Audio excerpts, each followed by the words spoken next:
देखिए दोस्तों, एक झूमर फिल्म भी प्रस्तुत करता नहीं। अच्छा लगे तो लाइक कमेंट शेयर भी करना। पीपरा के पातवा फूलैया डोले रे नदी, फूलैया डोले रे नदी, वैसे डोले जियार हमार छोटी रे नदी, वैसे जियार हमार छोटी रे नदी। अरे मांगिया के टिकवा बोलू तेज देवो रे नदी, अरे तेज देवो रे नदी, पातर छलाते जालो न जा छोटी रे नदी, पातर छलाते न जाए छोटी रे नदी।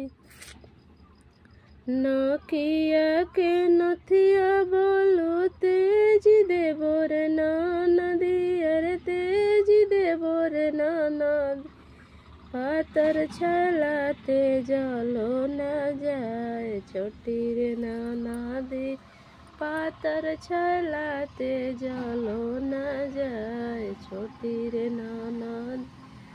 कानवा के कुंडल बोलू तेज देवो रे नदी, अरे तेज देवो रे नदी, पातर पियवाते जलो न जाए छोटी रे नदी, पातर पियवाते न जाए छोटी रे नदी।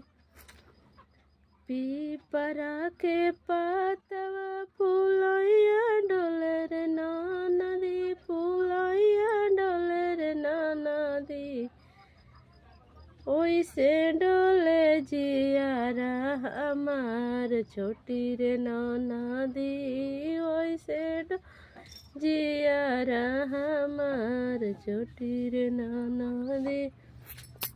गलावा के हरवा बोलू तेज देवो रे बोलू तेज देवो रे नदी, पातर पियवाते जलो न जाए छोटी नदी, पातर पियवाते जलो न जाए छोटी रे न।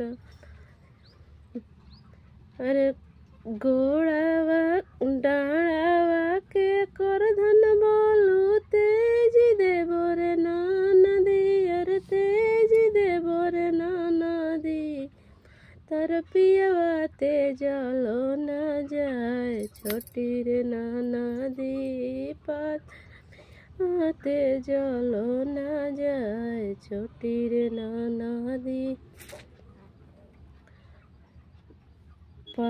पैर के पायल बोलू तेज देवो रे नदी, अरे तेज देवो रे नदी, पातर पियवाते जलो न जाए छोटी रे नदी, पातर पियवाते जलो न जाए छोटी रे नदी।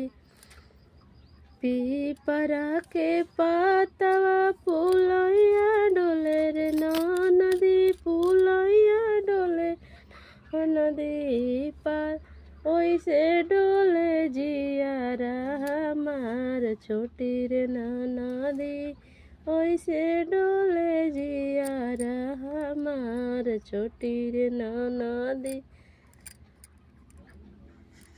अच्छा लगे तो लाइक कमेंट शेयर करना दोस्तों, दीदी और भाभी बहन।